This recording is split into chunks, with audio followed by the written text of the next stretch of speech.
وما انفقتم من نفقة او نذرتم من نذر فإن اللہ یعلم، جو کچھ بھی تم خرچ کرتے ہو اللہ کی راہ میں خرچ کرنا، یا تم نظر مانتے ہو کوئی بھی نظر، بے شک اللہ سبحانہ و تعالیٰ اسے خوب جانتے ہیں۔ وما للظالمین من انصار، اور ظالموں کا کوئی بھی مددگار نہیں۔ ان تبدوا الصدقات فنعما ہی، اگر تم صدقات کو ظاہر کرو تو یہ اچھا ہے۔ وَإِن تُخْفُوهَا وَتُؤْتُوهَا الْفُقَرَاءَ فَهُوَ خَيْرٌ لَكُمْ، اور اگر تم اپنے صدقے کو چھپا لو اور فقیروں کو دو تو یہ تمہارے لیے زیادہ اچھا ہے۔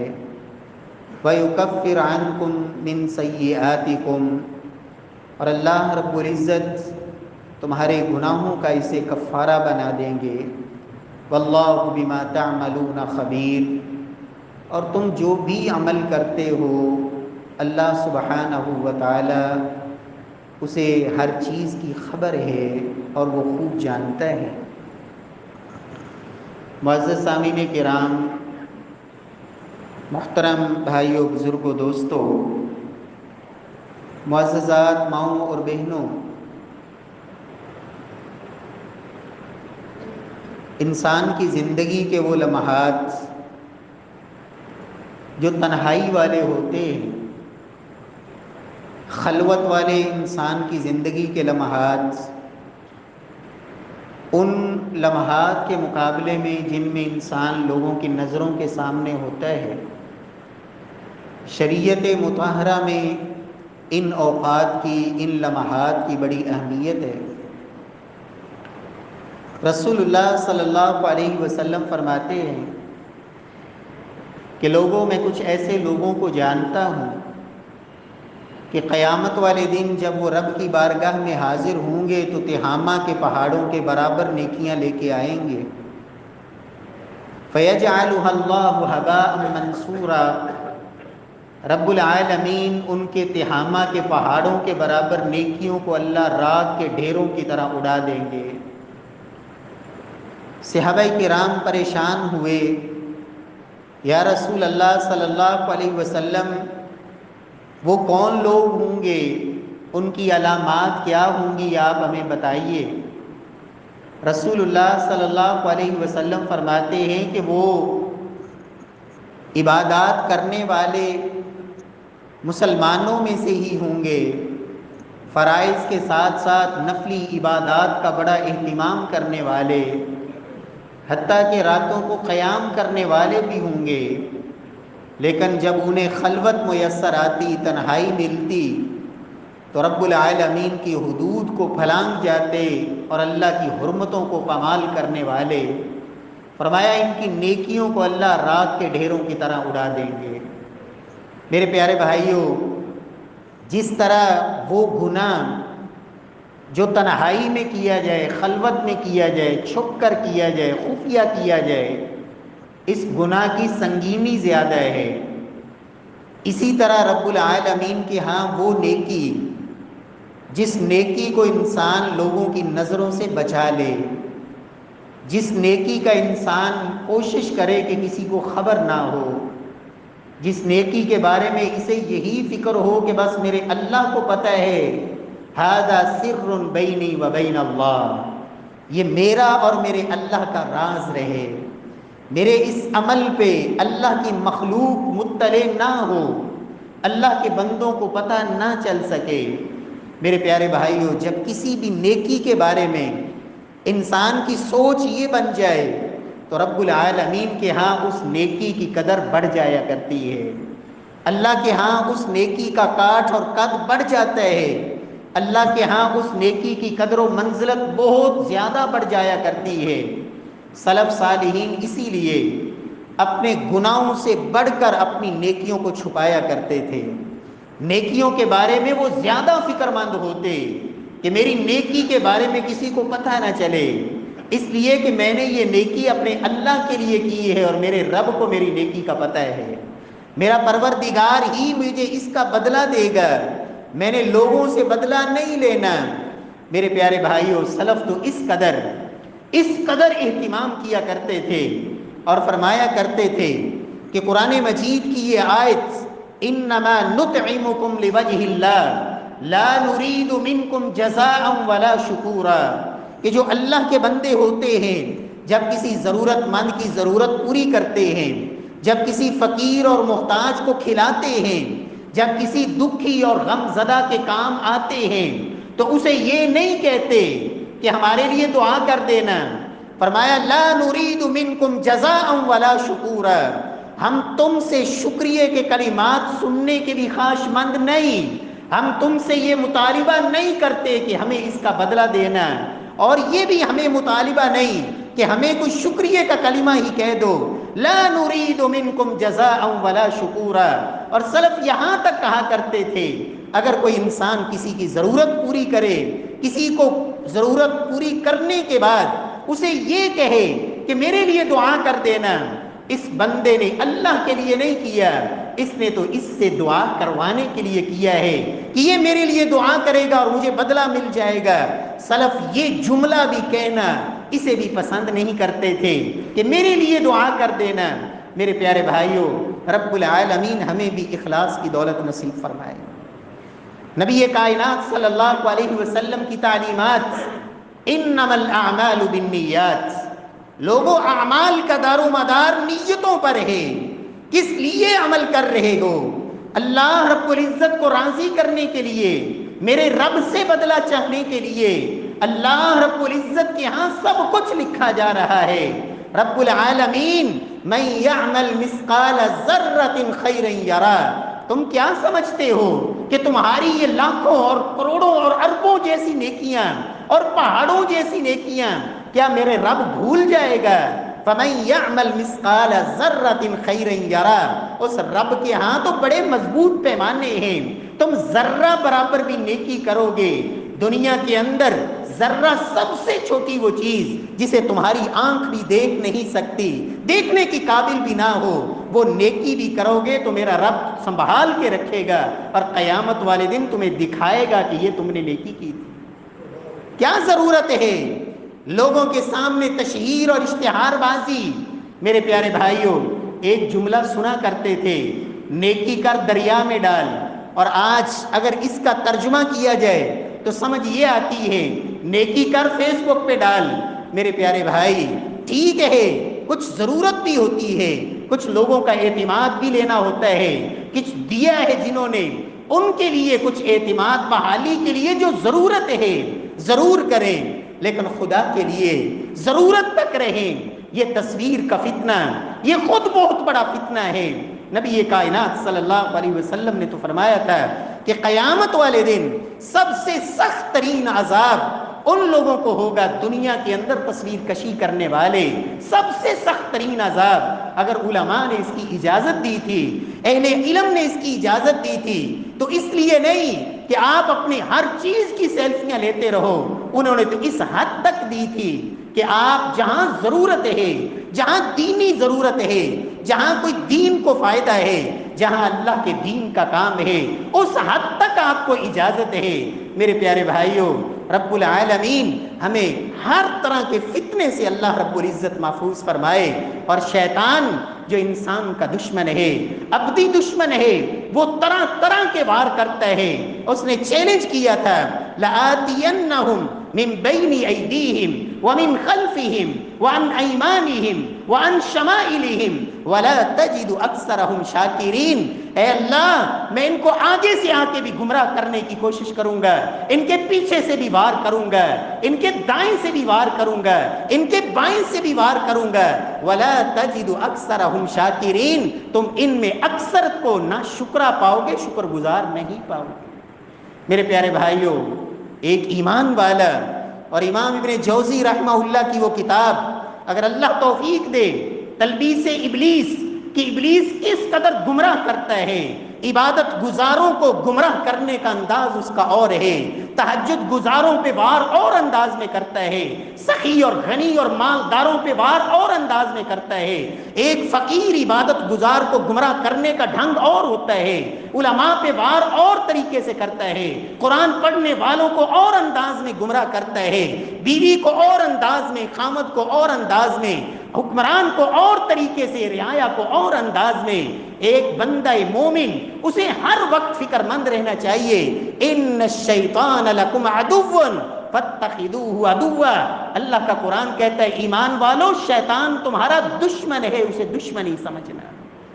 امام بخاری رحمت اللہ علیہ صحیح بخاری کی پہلی حدیث انما الاعمال بالنیات، اور محدثین کہتے ہیں کہ یہ حدیث اس لائق ہے کہ زندگی میں کوئی بھی کام کرنے لگے ہو اس حدیث کو اپنی آنکھوں کے سامنے رکھو۔ اور امام بخاری رحمہ اللہ ان کی اس حدیث کے حوالے سے جو اللہ کے نبی سے انہوں نے بیان کی، سیدنا عمر فاروق رضی اللہ تعالیٰ عنہ راوی، کہ یہ حدیث اس لائق ہے کہ حدیث کی ہر کتاب کے شروع میں یہ لکھی جائے، ہر مسئلے اور ہر باب کے شروع میں یہ لکھی جائے، اور اہل علم نے اسے ثلث دین قرار دیا کہ لوگوں دین کا تیسرا حصہ وہ اس حدیث کے اندر ہے، انما الاعمال بالنیات، تمہارے تمام اعمال کا دار و مدار نیت پر ہے، جیسی نیت ہے وہی کچھ پاؤ گے۔ نبی کائنات صلی اللہ علیہ وسلم نے فرمایا تھا لوگوں جہنم کی آگ جس کو بھڑکایا جائے گا تو آغاز ان 3 افراد سے ہوگا جنہوں نے دنیا میں بڑا کام کیا، مال بھی قربان کیا اور خوب قربان کیا، جان کا نذرانہ پیش کر دیا، ساری زندگی اللہ کے دین پہ لگا دی، دین سیکھنے سکھانے پہ، لیکن تینوں سے جب سوال ہوگا کہے گا یا اللہ تو نے مال دیا تھا، میں نے محنت سے کمایا تھا اور تیرے دین کے لیے غرباء فقراء پر، ضرورت مندوں پر دن رات خرچ کرتا رہا۔ اللہ کہیں گے کذبتا، جھوٹ بولتا ہے، اس لیے نہیں کیا کہ اللہ راضی ہو جائے، اس لیے کیا تھا کہ لوگ کہیں کمال آدمی ہے، سخی ہو تو ایسا ہو، خرچ کرنے والا ہو تو ایسا ہو، اس جیسا خرچ کرنے والا تو اور کوئی نہیں۔ فقد قیل، تیرا مقصد یہ تھا اور وہ کہہ دیا گیا، اب میرے پاس تمہارے لیے کچھ نہیں ہے۔ وہ شخص جس نے جان تک پیش کر دی کہے گا یا اللہ دین، میں نے دین کی سربلندی کے لیے جان دے دی۔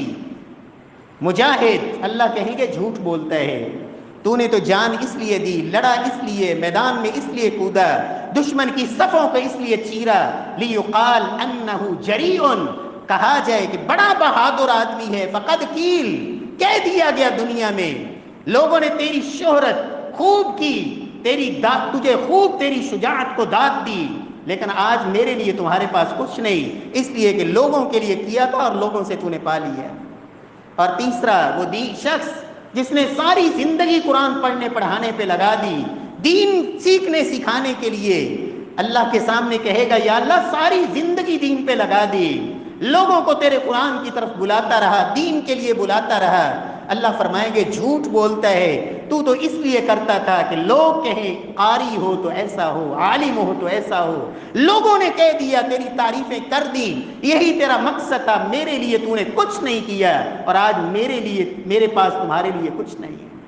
میرے پیارے بھائیوں، یہ ریاکاری کا فتنہ، یہ دکھلاوے کا فتنہ، یہ شہرت اور نمود و نمائش کا فتنہ، اللہ کے رسول صلی اللہ علیہ وسلم فرماتے ہیں ما ذئبانی جائعانی، فرمایا 2 بھوکے بھیڑیے ان کو بکریوں کے ریوڑ میں چھوڑ دیا جائے، فرمایا وہ 2 بھوکے بھیڑیے بکریوں کے ریوڑ کا اتنا نقصان نہیں کریں گے جتنا 2 چیزوں کی ہرس انسان کے دین کا صفایا کر دیتی ہے، ایک مال کی ہرس اور مال کی لالچ، اور دوسری شہرت کی لالچ۔ فرمایا یہ شہرت اور نمود و نمائش، یہ ہرس، فرمایا یہ اس بھیڑیے سے بھی خطرناک ہے جتنا وہ بھوکا بھیڑیا بکریوں کے لیے خطرناک ہے۔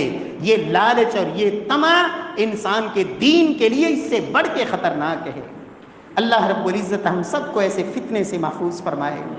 اللہ کے رسول دعا سکھایا کرتے تھے، اللہم طہر قلبی من النفاق وعملی من الریاء اور ایک دعا اللہم انی اعوذ بک من ان اشرک بک شیئا انا اعلمہ واستغفرک لما لا اعلم، اے اللہ میں تیری پناہ چاہتا ہوں کہ میں تیرے ساتھ شرک کر بیٹھوں اور مجھے پتہ بھی نہ ہو، اور اے اللہ میں تیری پناہ چاہتا ہوں ایسے گناہ سے جس کا مجھے علم ہو اور میں وہ گناہ کر بیٹھوں، دونوں طرح کے گناہوں سے اے اللہ میں تیری پناہ چاہتا ہوں۔ اور یہ ریاکاری اور دکھلاوا، اللہ کے رسول صلی اللہ علیہ وسلم فرماتے ہیں مجھے اپنی امت کے بارے میں سب سے بڑھ کے جس فتنے کا ڈر ہے وہ یہی ہے الشرک الاصغر، الریا، یہ ریاکاری اور شرک اصغر کا فتنہ، فرمایا مجھے اپنی امت کے بارے میں سب سے بڑھ کے اس فتنے کا ڈر ہے۔ اللہ رب العزت ہم سب کو محفوظ فرمائے۔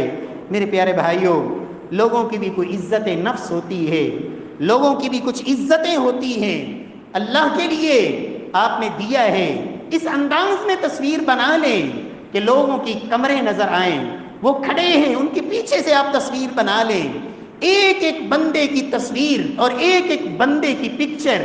میرے پیارے بھائی سے آپ کو اتنا محفوظ کرنے کی ضرورت نہیں، میرے اللہ نے اس کام کے لیے فرشتوں کی ڈیوٹیاں لگا رکھی ہیں۔ رب العالمین کا ایک نظام ہے، ایک چیز بھی انسان کی ضائع نہیں ہوگی۔ اقرأ کتابک کفی بنفسک اليوم علیک حسیبا، یہ کتاب زندگی لکھی جا رہی ہے، ایک ایک چیز درج ہو رہی ہے۔ رب العالمین کل قیامت والے دن سب کچھ انسان کے سامنے کھول کے رکھ دے گا۔ رب العالمین ہم سب کو توفیق نصیب فرمائے۔ پیارے بھائیوں، رسول اللہ صلی اللہ علیہ وسلم نے فرمایا تھا، سلسلہ صحیحہ کی روایت، اس حدیث کو زبانی یاد کرنے کی کوشش کریں، لفظوں پہ غور کریں۔ محبوب کبریا کیا فرماتے ہیں؟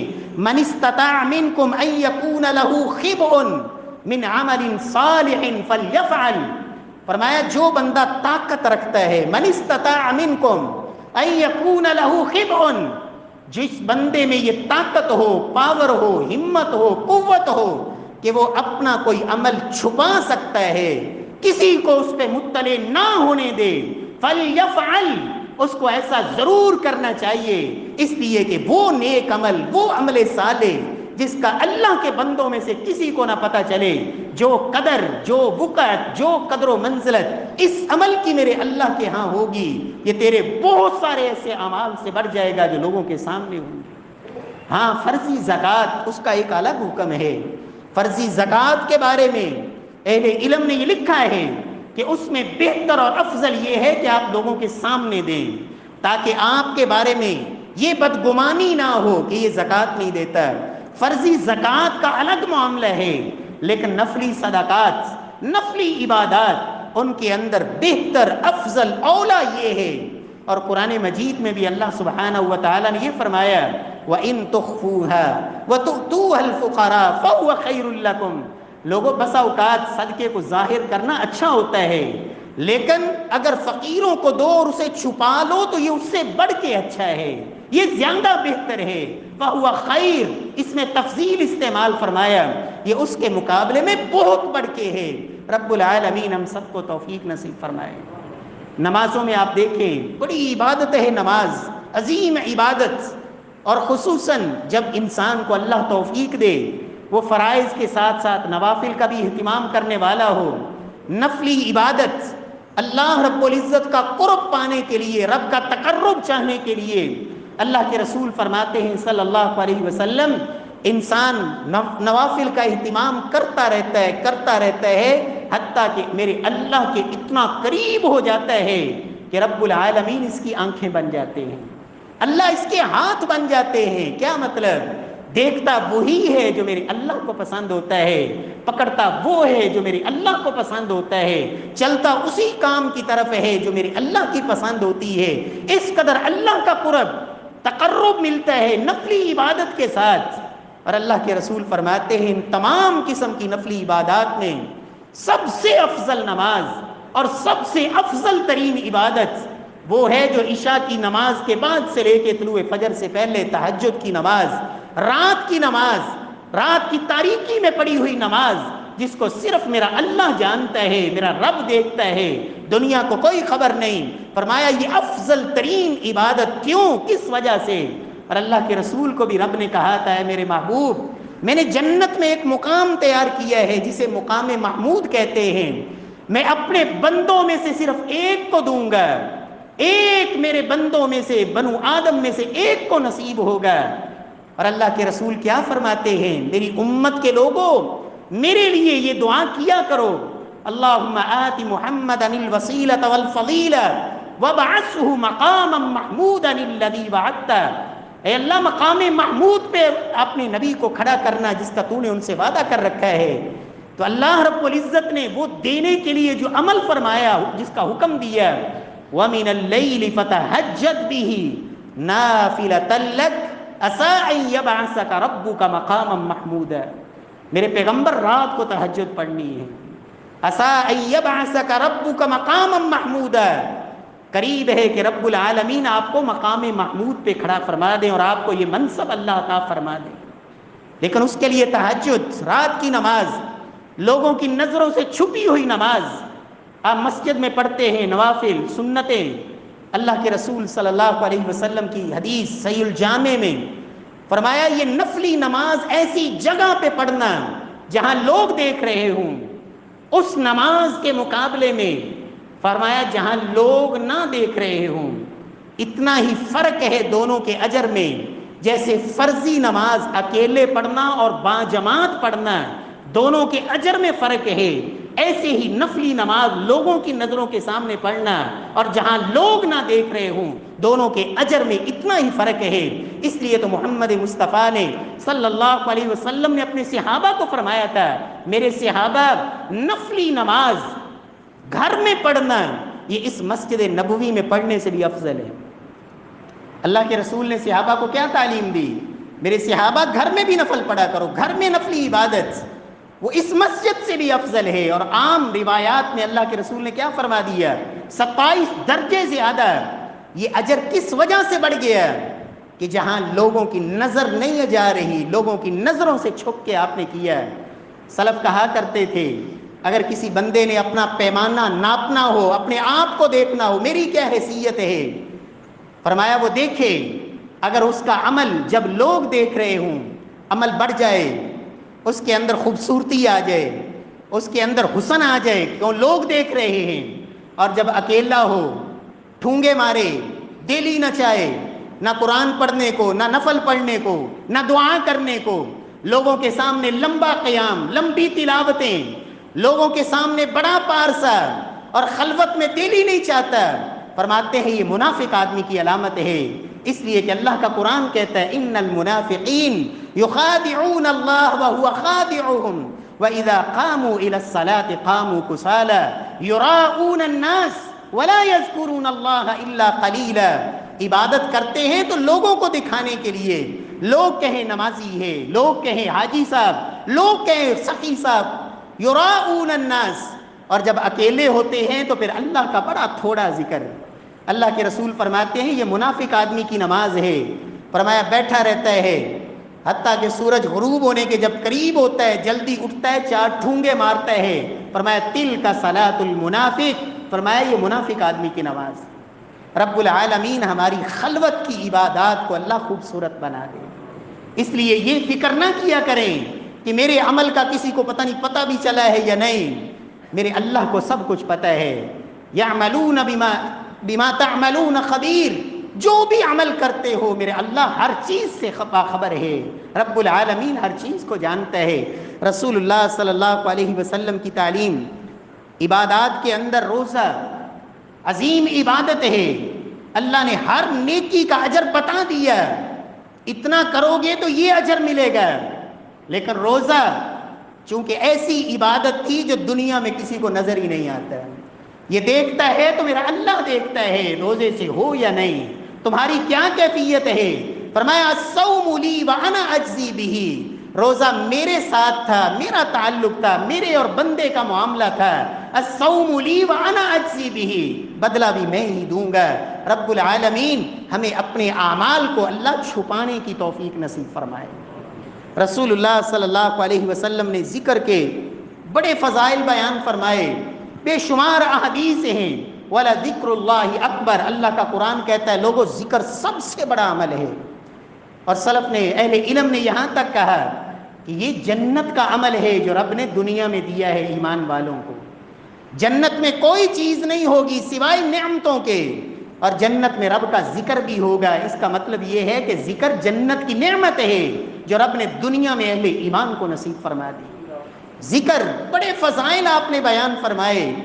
لوگوں، سونا چاندی خرچ کرنے سے بہتر، دشمن سے جہاد کرنے سے بہتر عمل، اللہ کے ہاں انتہائی پاکیزہ عمل، بڑی فضیلتیں. لیکن فرمایا من ذکر اللہ خالیا ففازت عینا، عرش عظیم کا سایہ اللہ کا ذکر کرنے والے اسے ہی نصیب ہوگا جس نے خلوت میں، تنہائی میں، اکیلے بیٹھ کر ذکر اللہ خالیا، علیحدگی تھی، خلوت تھی، تنہائی تھی، لوگوں کے سامنے نہیں کہ لوگوں کے سامنے تو جلوے بھی پڑ رہے ہیں اور ڈانس بھی ہو رہا ہے اور پتہ نہیں کیا کچھ اس کے اوپر وجد بھی طاری ہو رہا ہے، اور جب خلوت ہے تو پھر توفیق ہی نہیں. من ذکر اللہ خالیا، فرمایا جس نے تنہائی میں، خلوت میں، علیحدگی میں اپنے اللہ کا ذکر کیا، رب کو یاد کیا، ففازت عینا، اور آنکھوں سے آنسو بہ پڑے، میرا اللہ اسے عرش عظیم کا سایہ نصیب فرمائیں گے. اس کا مطلب نہیں یہ ہوا کہ ذکر بھی وہ جو تنہائی میں کیا جائے، خلوت میں کیا جائے. آج بستر پہ لیٹتے ہیں، رات کا وقت ہوتا ہے، تنہائی، خلوت. اللہ کے رسول نے کیا سکھایا تھا کہ رات بستر پہ آؤ، سبحان اللہ، الحمدللہ، اللہ اکبر، اللہ کا ذکر کرتے کرتے نیند کی آغوش میں جاؤ. کیا پتہ تمہاری موت کا فیصلہ ہو چکا ہو. جو دعائیں سکھائیں، اللہم بسمک اموت واحیا، اے اللہ تیرا نام لے کر میں مر رہا ہوں، تیرے نام پہ ہی اگر تو نے زندہ کیا تو زندہ ہوں گا. یہ دعائیں سکھائیں اللہ کے رسول نے. لیکن ہماری وہ تنہائی، وہ خلوت، وہ بستر پہ، وہ بیٹھک میں، وہ کمرے میں، علیحدگی، خلوت، سب کچھ. آخری لمحات کس پہ جا رہے ہوتے ہیں؟ موبائل کے اندر، ویڈیو کے اندر، وہ بے حیائی کے اندر، اور اپنی یاروں اور دوستوں سے اور پتہ نہیں کیا کیا باتیں کرتے کرتے وہ اپنی نیند کی حالت میں چلے گئے. میرے پیارے بھائیو، یہ تنہائی کا ذکر، یہ خلوت کا ذکر، یہ میرے اللہ کو بڑا پسند ہے. اللہ کے رسول نے فرمایا تھا صلی اللہ علیہ وسلم، جو دو اعمال کی مجھے ضمانت دے دے میں محمد اسے جنت کی ضمانت دیتا ہوں صلی اللہ علیہ وسلم. وہ دو عمل کون سے؟ فرمایا 100 مرتبہ سوتے وقت یہ تسبیحاں پڑھ لے، سبحان اللہ، الحمدللہ، اللہ اکبر. فرمایا 100 دفعہ یہ کلمات رات سوتے وقت، اور اللہ کے رسول فرماتے ہیں 150 دفعہ یہی کلمات 5 نمازوں کے بعد. ہر نماز کے بعد 10 دفعہ سبحان اللہ، 10 دفعہ الحمدللہ، اور 10 دفعہ اللہ اکبر. 5 نمازوں پہ فرمایا 150، اور 100 دفعہ رات سوتے وقت. فرمایا جو مجھے ان 2 اعمال پر محافظت، ہمیشگی کی ضمانت دیتا ہے، میں محمد صلی اللہ علیہ وسلم اسے جنت کی ضمانت دیتا ہوں. نماز کے بعد بھی بھاگنے کی جلدی سے اٹھے اور بھاگے، اور رات سوتے وقت بھی اللہ کا ذکر، ذکر اللہ خالیا، تنہائی کا یہ ذکر اللہ ہمیں نصیب فرما دے. پیارے بھائیو، دعا بہت بڑی عبادت ہے، بہترین عبادت ہے. لیکن اللہ سبحانہ و تعالی نے خاص طور پر فرمایا ادعوا ربکم تضرعا وخفیا. لوگوں، رب سے مانگنا ہے. لوگوں کے مجمع میں تو گڑ گڑا کے اور بڑے مسجع مکفہ کلام اور بڑے شاعر و شاعری کے انداز میں اور بڑے جھوم کے فرمایا ادعوا ربکم تضرعا وخفیا. لوگوں، رب سے مانگنا ہے، دعا مانگنی ہے، گڑ گڑا کے مانگو اور تنہائی میں مانگو، خفیہ، چھپ کر، لوگوں کی نظروں سے اوجھل ہو کر. محمد مصطفیٰ صلی اللہ علیہ وسلم کا طریقہ یہی تھا. بدر کا میدان ہے، صحابہ کرام سے بڑھ کے مخلص کون ہو سکتا ہے؟ ان سے بڑھ کے اللہ کے نبی سے محبت کس کی ہو سکتی ہے؟ اللہ کا کتنا قرب پانے والے. لیکن اللہ کے رسول صلی اللہ علیہ وسلم بدر کے میدان میں جب صحابہ کو لے کے آئے ہیں، جب دعا کی باری آئی، آپ نے سب صحابہ کو اکٹھا کر کے نہیں کہا آؤ مل کے اللہ سے دعا کرتے ہیں. کیا کیا؟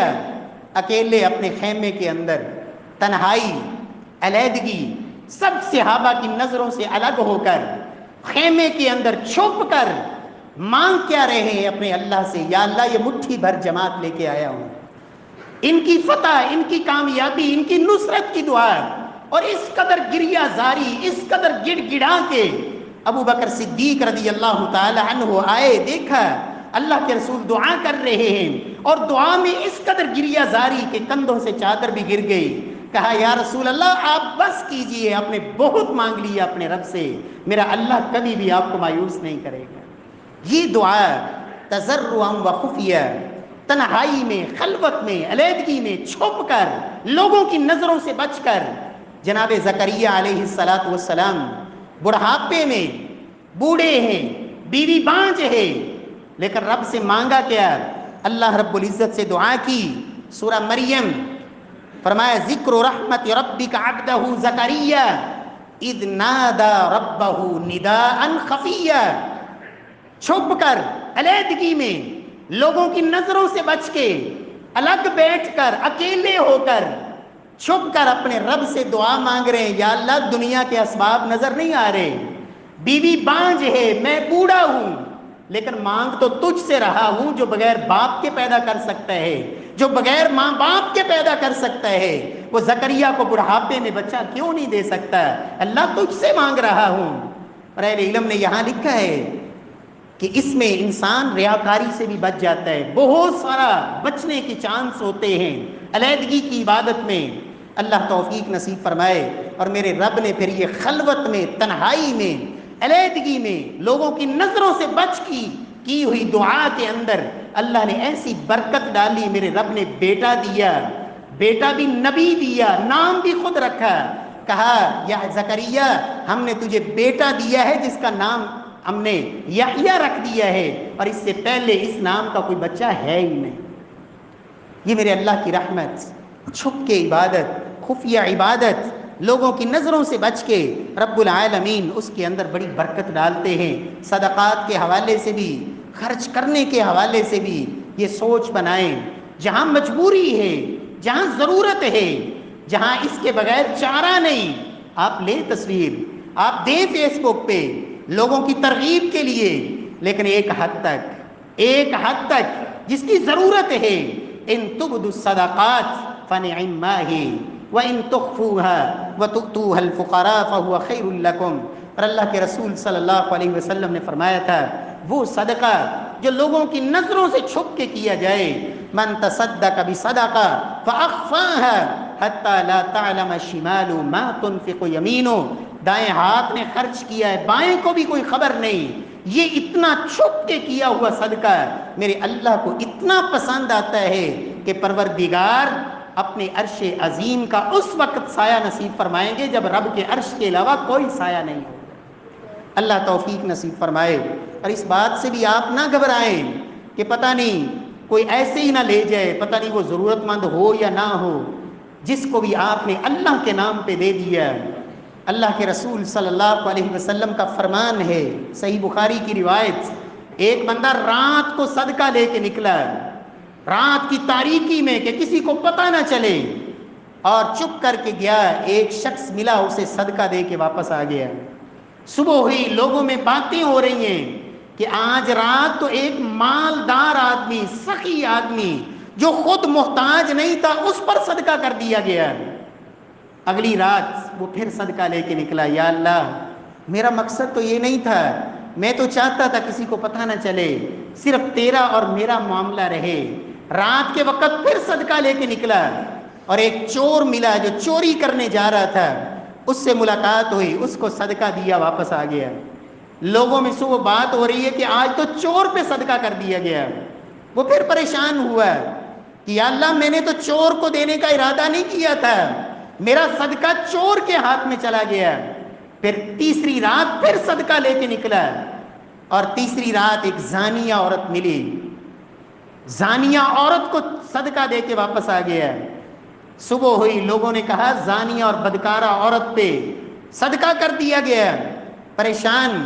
اللہ کے رسول صلی اللہ علیہ وسلم فرماتے ہیں اس اللہ کے بندے کو خواب کی حالت میں یہ دکھایا گیا اور اسے بتایا گیا کہ اللہ کے بندے آپ کا صدقہ تینوں راتوں میرے اللہ نے قبول کر لیا، اس لیے کہ اللہ کے نام پہ آپ نے دیا، اللہ کے ہاں قبول ہو گیا. اور ممکن ہے تیرے صدقے کی وجہ سے وہ غنی اور مالدار جو صدقہ نہیں کرتا تھا اسے بھی غیرت آئے اور وہ بھی صدقہ کرنے لگ جائے. تیرے اس صدقے کی وجہ سے وہ چور چوری سے بچ گیا ہو اور اس رات وہ زانیہ بدکاری سے بچ گئی ہو، اللہ رب العزت نے تیرے صدقے کے اندر یہ برکت رکھی۔ اللہ سبحانہ و تعالی ہمیں توفیق بخشے کہ ہم اپنی نیکیوں کو چھپانے والے بنیں، اس لیے کہ یہ بہت بڑا فتنہ ہے، ریاکاری، دکھلاوا۔ رسول اللہ صلی اللہ علیہ وسلم کا فرمان ہے، صحابہ فرماتے ہیں کہ ہم آپس میں دجال کے بارے میں ذکر کر رہے تھے، باتیں کر رہے تھے، تو اللہ کے رسول نے فرمایا میرے صحابہ میں تمہیں دجال سے بڑے فتنے سے آگاہ نہ کروں؟ فرمایا دجال سے بھی زیادہ خطرناک فتنہ، فرمایا یہ ریاکاری کا فتنہ ہے، یہ نمود و نمائش کا فتنہ اور دکھلاوے کا فتنہ، فرمایا یہ اس سے بھی بڑھ کر ہے۔ اللہ سبحانہ و تعالی ہم سب کو اس سے محفوظ فرمائے۔ سلف صالحین ان کی زندگیوں کے یہ معمول ہوتے تھے، سر بینی و بین اللہ، یہ عمل میرا اور میرے اللہ کے درمیان، کسی کو کوئی خبر نہیں، اور جب کسی کو خبر ہو جاتی تو اتنے پریشان ہو جاتے کہ یا اللہ اب یہ راز تھا میرے اور تیرے درمیان، اب یہ راز مخلوق کو پتہ چل گیا ہے، یا اللہ اب میں اس زمین پہ رہنا پسند نہیں کرتا، اب مجھے اپنے پاس ہی بلا لے۔ اس قدر ان کو اس شہرت سے اور ناموری سے اس قدر اختلاف۔ امام عبداللہ بن مبارک رحمہ اللہ فرماتے ہیں ایک رات میں بیت اللہ کے اندر ایک غلام کو دیکھتا ہوں، لوگوں سے ہٹ کر علیحدگی میں ہو کر وہ رب سے کچھ مانگ رہا ہے، میں اس کے اتنا قریب ہوا کہ اس کو نہیں پتا کہ میرے کوئی قریب ہے، لیکن اس کی زبان کے کلمات یہ تھے کہ اے اللہ تیری مخلوق کو بارش کی ضرورت ہے، یا اللہ لوگ گنہگار ہیں، زمین پہ تیری معصیت پھیل چکی ہے، یا اللہ تو ناراض ہو گیا ہے، یا اللہ ہمارے گناہوں کی طرف نہ دیکھ، اور اے پروردگار میں تیرے اوپر قسم ڈالتا ہوں کہ یا اللہ تو ان کو بارش دے دے، مجھے نہیں ضرورت اس لیے کہ میں تو غلام ہوں، یا اللہ تیری مخلوق کو ضرورت ہے، یا اللہ تجھے قسم دیتا ہوں کہ تو بارش دے دے۔ اور اللہ کے نبی کا فرمان ہے رب اشعث مدفوع بالابواب لو اقسم علی اللہ لابر، کتنے ایسے لوگ ہوتے ہیں لوگوں کی نظروں میں بڑے معمولی سے، لیکن اللہ کے ہاں ان کی شان یہ ہوتی ہے کہ اپنے رب پہ قسم ڈال دیں، اللہ ان کی قسموں کو بھی پورا کر دیتے ہیں۔ عبداللہ بن مبارک رحمہ اللہ فرماتے ہیں میں نے دیکھا انہی لمحات میں آسمان پہ بادل بنے اور موسلا دھار بارش برسنی شروع ہوئی۔ فرماتے ہیں میں بڑا حیران ہوا کہ اس ارض پاک کے اندر مکہ مکرمہ میں جتنے بھی نیک لوگ ہیں، جتنے بھی علم والے ہیں، میں سب کو جانتا ہوں، یہ شخص کون ہے؟ فرماتے ہیں میں نے اس کا پیچھا کیا، رات بھر میں اس کے پیچھے پیچھے رہا، صبح کی نماز پڑھی اور نماز کے بعد وہ چل دیا، میں اس کے پیچھے، میں نے دیکھا جس گھر میں داخل ہوا میں نے ایک نشانی کے طور پر اس گھر کو دیکھا، پھر واپس بیت اللہ میں آیا، اشراق کی نماز ادا کرنے کے بعد میں اس کے دروازے پہ گیا، دروازے پہ دستک دی، مالک نکلا، میں نے کہا کہ اس طرح کا آپ کے پاس کوئی شخص اس گھر میں رہتا ہے؟ کہا ہاں وہ ایک میرا غلام ہے، معمولی سا ہے، کھاتا پیتا ہے کچھ نہیں، کمزور سا ہے، بس میں نے بھی اس کو رکھا ہوا ہے کہ نیک آدمی لگتا ہے، نیکی نوکی کرتا ہے، تو میں اسے کام شام کم ہی کرواتا ہوں۔ عبداللہ بن مبارک رحمہ اللہ فرماتے ہیں کہ آپ وہ غلام مجھے بیچ دیں، جو لینا چاہتے ہیں لے لیں، وہ لیکن وہ غلام مجھے بیچ دیں۔ کہا آپ اس سے کیا کروائیں گے، وہ تو کام کرنے کے قابل نہیں۔ کہا میں اس سے کام نہیں کرواؤں گا، میں اس کا کام کروں گا، میں چاہتا ہوں زندگی میں اس کی خدمت کروں۔ جس بندے کا اپنے رب سے اتنا گہرا تعلق ہے، جب اس غلام کو خریدا، لے کے گھر جا رہے ہیں، غلام سوال کر دیتا ہے کہ حضرت مجھے کیوں خریدا، کیا چیز میرے اندر آپ کو نظر آئی، میں تو کام شام نہیں کر پاتا، آپ کی صحیح خدمت نہیں کر سکوں گا۔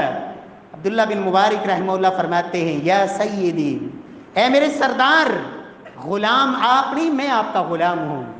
کہا کیا وجہ؟ رات والا واقعہ سنایا، رونے لگ گیا۔ کہا مجھے اجازت دیں گے کہ میں بیت اللہ میں 2 رکعت ادا کر لوں؟ کہا ٹھیک ہے 2 رکعتیں پڑھ لو۔ امام عبداللہ بن مبارک فرماتے ہیں سجدے میں گیا اور سجدے سے سر نہیں اٹھایا، دیر تک سجدے میں پڑا ہوا، میں قریب ہوا، اس کی آواز یہ آ رہی تھی اقبضنی الساعہ اقبضنی الساعہ، اے اللہ وہ راز جو میرا اور تیرا تھا اب دنیا کے سامنے افشا ہو گیا ہے، اب مجھے اسی وقت اپنے پاس بلا لے، مجھے اب زمین پہ رہنا اچھا نہیں لگتا۔ عبداللہ بن مبارک رحمہ اللہ فرماتے ہیں بیت اللہ کے اندر اس سجدے سے اس نے سر نہیں اٹھایا، اس کو میں نے ہی اٹھایا، اپنے اللہ کے پاس جا چکا تھا۔ اتنے فکر مند ہوتے تھے کہ ہمارے عمل پہ کسی کو اطلاع نہ ہو، لوگوں کی نظروں سے بچ جائے میرا عمل، اس لیے کہ کل قیامت والے دن اللہ کے سامنے سب کچھ ظاہر ہو جانا ہے۔